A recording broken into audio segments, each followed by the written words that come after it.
I want to get a feel for how easy or how hard it was for you. So the mental game, right? This is the art of deception.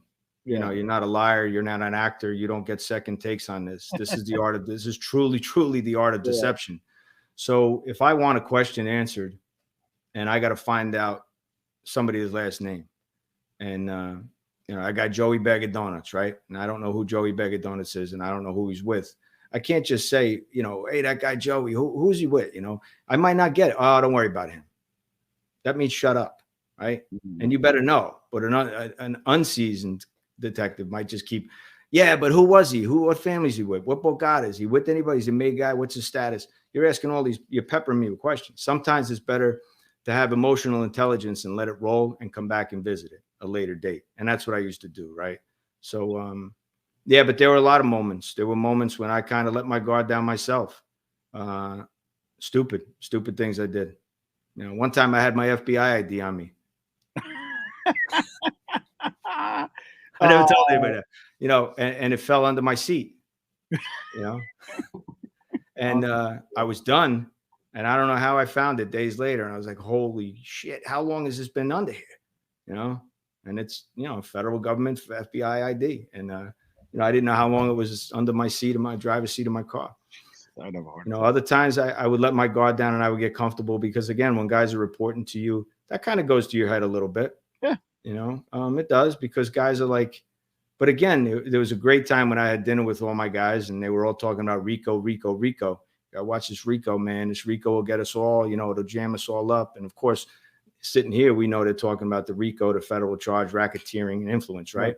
Yeah. And yes, I knew what they were talking about.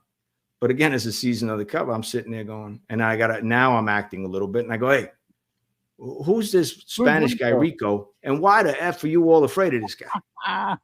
And they're all looking at each other. And finally, like, you know, one of the guys, no, gee, it's not a guy, it's a thing. And they broke it down for me. You know, what a great tape that made. You know, I still listen to that sometimes and chuckle because it's like, yeah, they break it all down. They're smart. They know what they're doing. Wow. Did you ever feel like you were in over your head? Yeah, every day.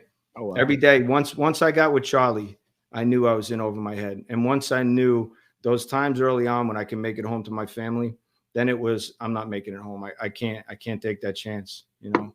And then again, that's where the family aspect of it, you know, you're coming home, and then all of a sudden you're not. So you're living in Vegas, you're living in New York, you must be doing something, you know? So you're getting it from both sides. And then, you know, when you try to explain to the FBI agents that are, you know, your handlers, listen, I got to go to Vegas, you know, I'm opening up a strip club, you know, we're buying a strip club, we're opening a strip club, and it was crazy. So yeah, you kind of get caught up in it sometimes. Yeah, it's what did you how do I phrase this? What did you admire about Charlie Stango? What did you like about him? Man, he had a business brain. With Charlie, the thing with him is, and he never lulled me to sleep. I always knew what side I was on. Yeah. You know, I had some guys, smart mouth guys, you know, in law enforcement, you know, you know, you fell for these guys, you fell in love with these. I didn't fall for anybody, and I didn't let my guard down. I'm raw and I'm open and honest. There's things about Charlie that reminds me subconsciously of family members I have, right? Yeah. You know, and I identified with that. Yeah. And then when you have a relationship, not just a business and a criminal relationship, but you're building a relationship with somebody and you see the genuine side of them, you know, take 2 bottles of water. You know, it's hot. Why are you staying here? Why are you staying on the strip? You know, you don't have to. I know what you're doing. You want to party, but you're always welcome to stay in my house. You know, my house is your house. And it wasn't like he was just, you know. Yeah. And in our culture, culturally. Yeah. I'm talking culturally now. Yeah. You know, that's when it's, you know, it takes a mental toll on you because, yeah, I know what side you're on. And yeah, he would always remind me of what a psycho or sociopath he could be. But there were times when I identified as other people in my life, you know, that I saw things in him and his caring for me and, you know, the relationship that we had, you know, you know, I felt bad at the end of it that, you know, he got locked up, but he put himself in that position. And I think he's a gangster's gangster and knows, you know, some of the greatest lines were after he got pinched. And, you know, he told the young FBI agents, you know, put me in a can. You You know, put me back. I'll serve my time. You know, I'm good. Wow. You know, and at his age, late in life, you know, that's a gangster's gangster. That's a stand-up dude. Yeah. So, how large was the Cavs Sicilian faction during your time undercover? I never dove into how large the faction was. I didn't ask questions like that because I thought it would make me look fugazi. I thought it would make me look like I was reaching too much. Yeah. But I knew just the way they explained it to me. We still had people over in the old country. We had people in Sicily. This guy came over as a zip years ago, and he stayed. And I met these guys, and so they acknowledged it. So I knew that we still had those contacts. You know, looking back, the DeCavs always had connections.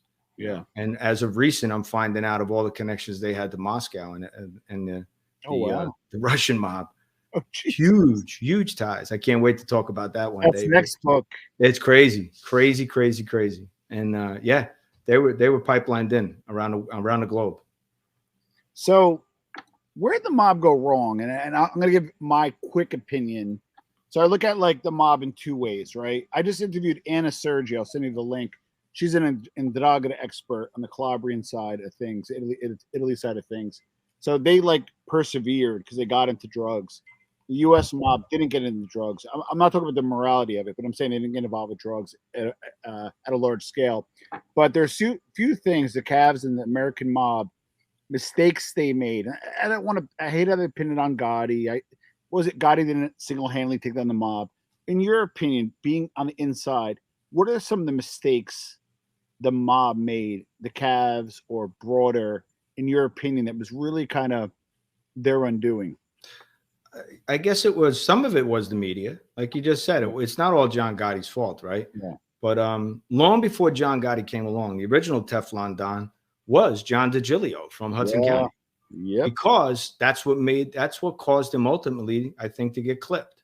Yeah. You know, his own people, his own crew, and the word came down from, I think it was the Chin back then. And when they killed him, it was because he was in the news and he was on trial and the Star Ledger was covering him like crazy. Correct. And then what happened was he was faking the heart thing, and he was, you know, and then they were giving him fame and fortune in the papers, and he kind of loved it, you know. So he thought he was bigger than life itself, and that kind of was his demise. Kind of like Gotti later on. Yeah. But it was the sexiness. I think the demise was after Gotti got pinched. This is all my opinion. Yeah. I think that